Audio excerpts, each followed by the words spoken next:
it's interesting how what up, Lisandro? It seems like the South Africans, our dear brothers from South Africa, they've been having problems with the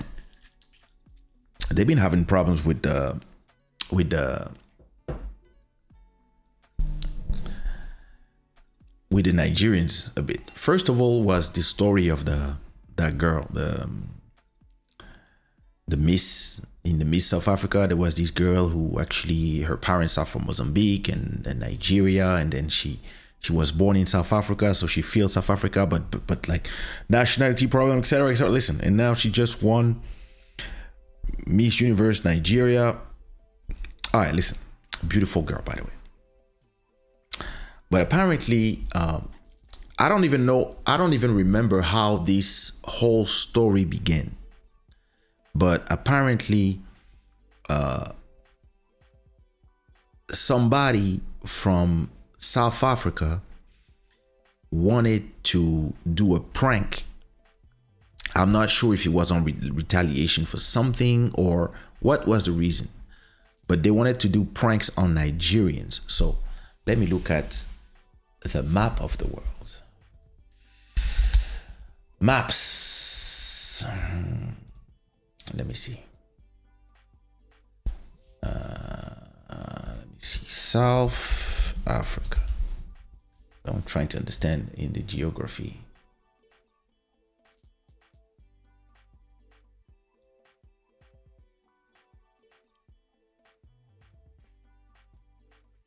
There's a part I don't understand. Wait. But these two are far from each other. So I don't get it. These two are so far apart that I don't understand the whole thing. Nigeria is up here and South Africa is here.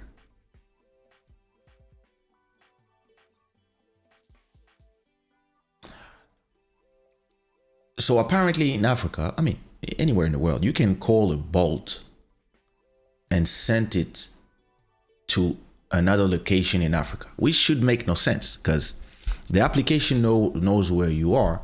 So if I'm in South Africa, I shouldn't be able to call a bolt in Nigeria, right? But sometimes people would call a bolt. Okay, let me make some sense out of it. Maybe you could call a bolt or Uber for somebody from another country. You have a friend, they need to go from one place to another, so you call a bolt somewhere. And apparently they were requesting rides, for example, to go from Nigeria to Cameroon, for example, or maybe to Gabon. I don't know. Listen, I'm not sure exactly how these old things start, right?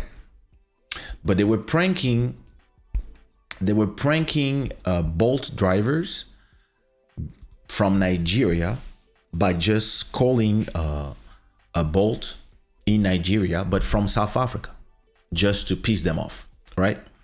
And so they start doing it, and apparently it became a trend on social media because there's a war and a competition between both, and a lot of South Africans start calling Bolts in Nigeria and then not going there. So the Bolts would, for example, you call a Bolt at the airport and then the person can do nothing because once they arrive at the airport, you're not there, and then you cancel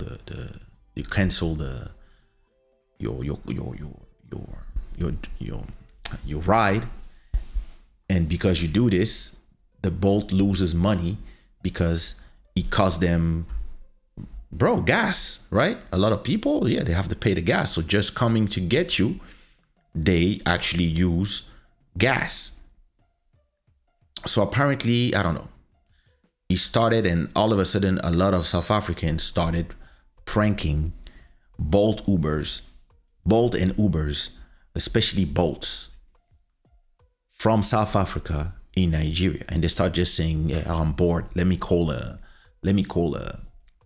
Bolt in Nigeria. And then once they arrive and they call me because they're not seeing me, I just cancel. And that's what they would do. So let me try something. What if I wanted to call, let me go to Uber, and let's see if I can call an Uber. I'm in Portugal right now. Let me see if I can call an Uber.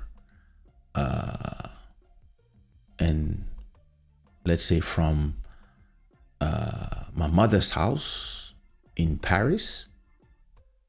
Let me put her street, for example.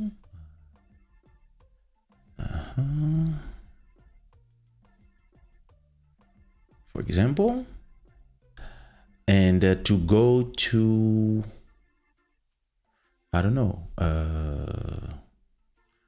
let me go to Marseille, for example.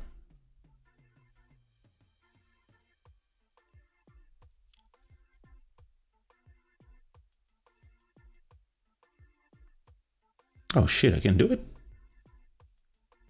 Okay. I mean, I understand because my wife calls Uber for her sister all the time. So it kind of makes sense that she would want to do stuff like this. So I can no problem call a Uber for my mom from here and tell her, hey, it's here, and then just take her from wherever she wants to go. Okay. So I guess that's exactly what they were starting to do when they were bored. And it started a whole trend of people calling a lot of Bolts to have fun. And a lot of Bolts in Nigeria, which is super far from South Africa, and just to do to have fun on them. The problem is the population of South Africa is 59 million. The population of Nigeria is 218 million.